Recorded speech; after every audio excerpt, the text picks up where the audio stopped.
Hello, welcome back to another video. Welcome back to another match reaction. West Ham United 1, Aston Villa 1. Let me get some more lighting. Give me a sec. That should be fine. Make sure to like the video. Make sure to subscribe. And we're trying to reach 500 subscribers. So if you're not subscribed, please subscribe. If you are subscribed, share it to someone who isn't. Yeah, typical. It's typical West Ham. Typical us. Frustrating. I know, like the Freiburg away, like Burnley at home, people are gonna talk about VAR again. But every time we drop points or we fail to win, we can't just talk about VAR, guys. There's a big elephant in the room, a massive elephant. No, no. I'm not letting the manager get away with this. You can't have an outlet for the first time. We played it with the front four that we wanted. And instead of putting on another striker for a striker, you put on a right back who has played everywhere and pretty much in his career, apart from attacking midfield and striker, and put him on a wing. Pardon me. You then, fair enough, Emerson could do 90 minutes, just come back. But instead of then having another chance to put a striker on, you put on Aaron Cresswell, who's a left back as well. So you have two chances to put on the striker, up front. Why has Danny Ings not come off the bench? Sorry. I don't want him to come on the bench. It's a bit weird. Why hasn't he come off the bench? Because he came off the bench last game and scored. So what does Danny Ings need to do? It's like players don't play off merit under this manager. I know every manager has their favourites, but this is ridiculous. This is ridiculous. I don't really see the point of giving someone a chance to prove themselves against Sheffield United. You then say they need game time. And let me take my glasses off for this one. You then bench him the next game. We haven't seen Danny Ings in a while. Then we see him against Burnley. Yep, against Burnley. Scores. Didn't see him. And we haven't seen him today. We won 2 games, so everything's fine, and we're unbeaten in 4. I'm sure we're gonna, pull off that one.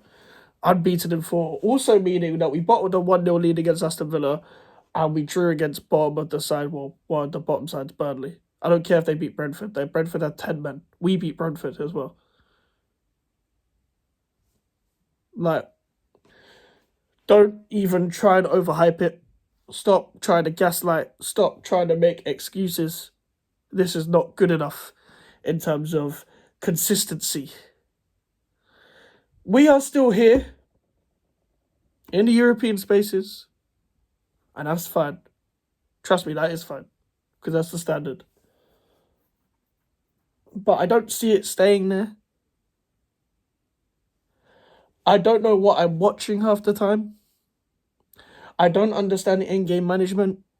I don't understand sometimes the team selection. The team selection was fine today. I don't understand the need to play your favourites even if they're awful. I don't understand the need to always drop back after going 1-0 up, And someone tried to correct me on Twitter, be like, oh, it was like that against Freiburg, wasn't it? Well, yeah, we were 1-0 down in aggregate. We needed to attack. Imagine if we did try and attack after going 1-0 down then.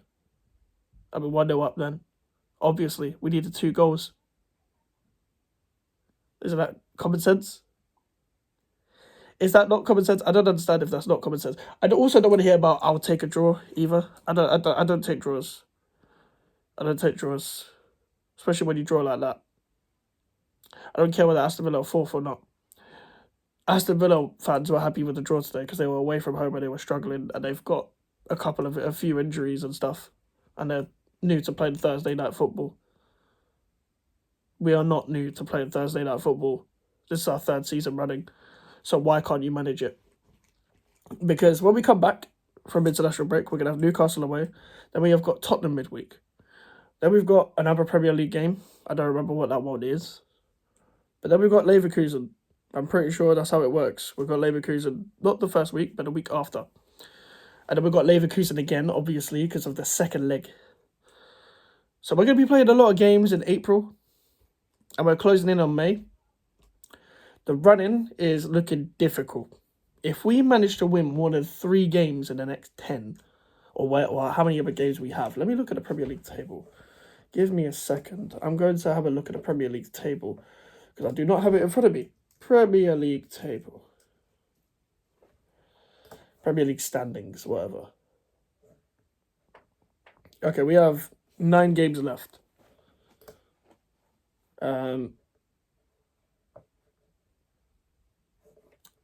It's put me on Yahoo Sports. It's not good. But, guys, the run-in. I remember seeing this on Twitter, yeah? The run-in is not looking good, bruv. It's not looking good at all. I mean, and this was one of the hard games. So, yeah, Wolves away. Fucking hell. Newcastle away.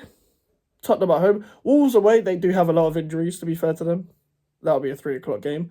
Leverkusen away. We'll see how that goes. A lot of people, for some reason, are quite confident. Credit to you if you're positive about that game. Then we've got Fulham at home as the 3 o'clock game. They beat us 5-0. And we used to be able to beat them a lot. Now we don't. Now we lost them 5-0. Then we've got Leverkusen at home. Then Palace away. With Palace away, you never know what's going to happen at Palace away. We either win there, lose there, whatever. Then we've got Liverpool at home. Then Chelsea away. As shit as Chelsea are, we don't win against Chelsea away from home. Luton at home, who need to stay up and will still be in the relegation battle by then. And then you might as well just write this game off. Manchester City away at the end of the season, where they probably have to confirm the title. And that title race will probably go down to where we're not going to win against Manchester City either. That's why I see us finishing 9th, because there was a period of time, obviously, that we actually struggled to even find a win this year until a couple of weeks ago against Brentford. Like 3 weeks ago now, or whatever it is. And before then, we couldn't find a win. But when we did find a win, we were still around there from 1 win. We were still rounding those European spaces for 1 win. So when we didn't go run on, well, we went on a run of the 6 games of losing, or 6 games where we didn't win, we were still in around those spaces. So I don't think we'll completely fall off into 13th or whatever, because I don't think we'll finish below Chelsea. I don't think we'll finish below Fulham. Maybe not even Newcastle, you never know. But 9th seems about right. And as much as 9th isn't the worst season at West Ham, because we're all used to relegation battles, we moved to the stadium to keep this European spots. And we're there right now. But I'm slowly losing out my mind of being the nearly team and missing out on trying to be a bit more ambitious. And it's a different kind of angry. It's not, oh my God, we could go down.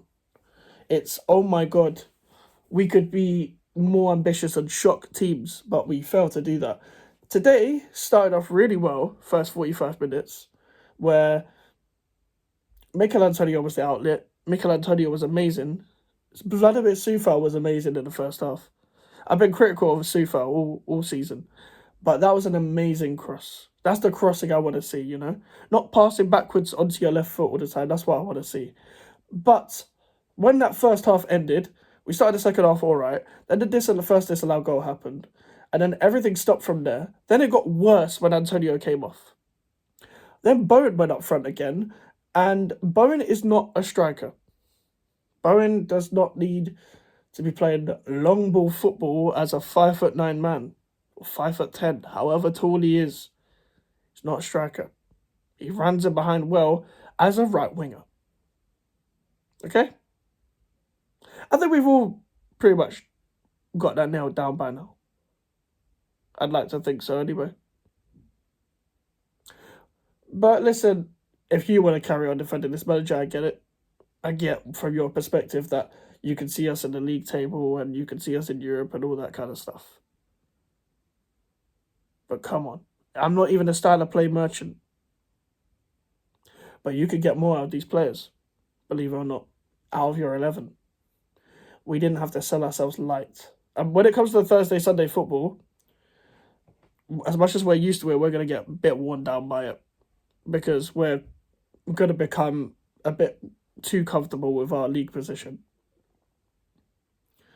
What's going to happen is the fact that we're going to be very content and very comfortable. And then we'll start not bothering about, what's the games? Fulham at home, and the other game after Leverkusen's second leg is Palace away.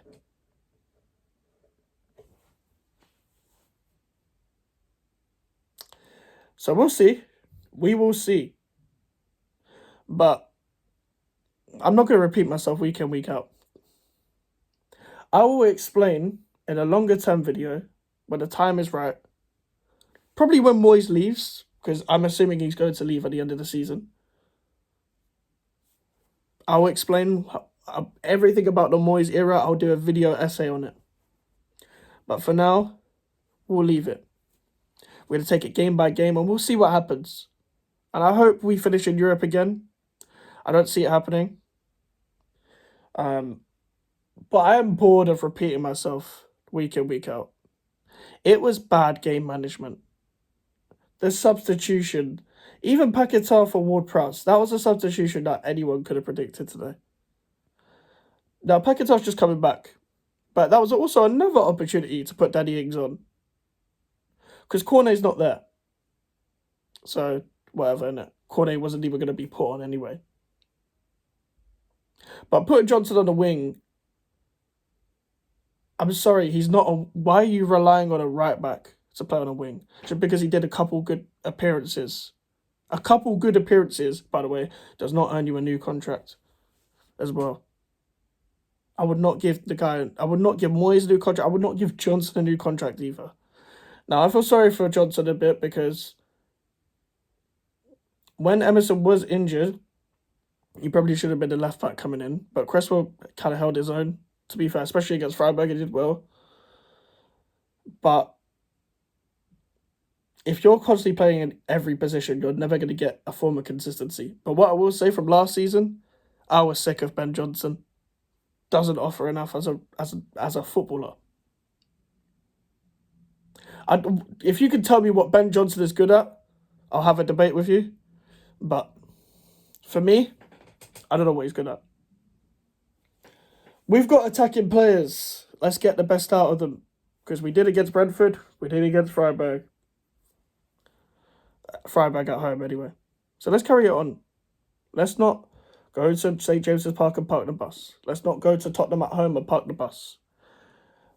Then again, being defensive against Tottenham worked at their ground, but we got lucky with the goals. Going to Wolves will not work if you park the bus, despite the injuries. Going to Leverkusen and parking the bus will not work. Then again, they don't come up against low blocks in the Bundesliga. Going at home to Fulham, low block, won't work. Didn't work at their ground. We went 3-0 down, then Moyes changed to a 3 at the back. That's the kind of stuff I do not want at this club. If you go 3-0 down, you talk to your players and be like, yeah, we could get this back to 3-3. Be proactive. Don't bring on another defender. I'm going to end it there. I'm going to give you guys the aftermath this week, and I'm going to try and squeeze what I can out of doing West Ham content during the international break, because it's very hard to make videos during the international break. If there's a big headline, I might make one. I don't like making videos on rumours, but I might do some different kind of videos. I'm working on a certain long-form mini-series about West Ham United that will come this year, but I've got to write notes about it, so look forward to that. I will give you more when I am done. But anyway, make sure to like the video, subscribe if you're new. Social medias are in the description if you want to follow me, and email for the inquiries. We're on the road to 500 subscribers. Hit that before the end of the year, please. Help me hit that. And I'll see you guys later. Goodbye.